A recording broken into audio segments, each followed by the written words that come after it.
Var sakot. Tāds gadījums. Tāds gadījums, prāt, vētrē bija prieks un gods izveidot, sagatavot, ierakstīt dziesmu filmai Ēriks Akmenssirds.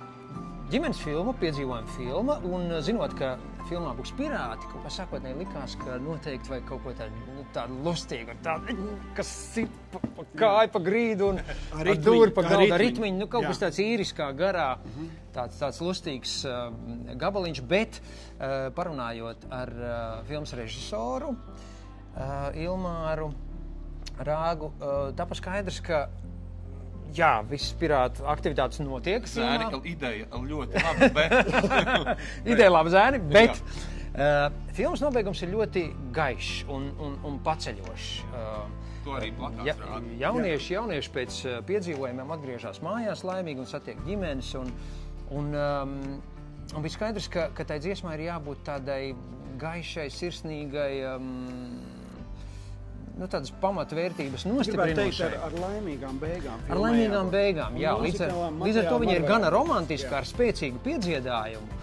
Un tāda visaptveroša mīlestība tur ir ielikta no mūsu puses. Beizik. Jā. Tad Renāram bija ideja. Tev jau bija ko mums parādīt. Tev bija materiāls. Iestrāde, jā, muzikālais materiāls bija patiešām, jā, un tad finalizējās viss pie Ingariņa mājās, pie Ingara Viļuma, mūsu bažģitārista.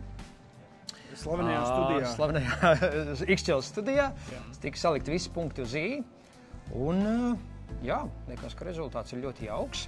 Bija doma, ka viņi varētu būt latviski, bet, teiksim tā, prāt vēsturē ir bijuši daži gadījumi, pieņemsim ar dziesmām Maybe, vai Colder, vai Lantern, kad ir pat kaut kādas iestrādes, bet viņš kaut kā neveidojās. Un likās, ka angļu versija ir absolūti tāda pašpietiekama. Filma jau ir dažādam skatītājiem. Internacionāli. Un šī arī ir internacionāla dziesma. Runāt var daudz, bet ir jāredz. Draugi, mīļie, kinoteātros.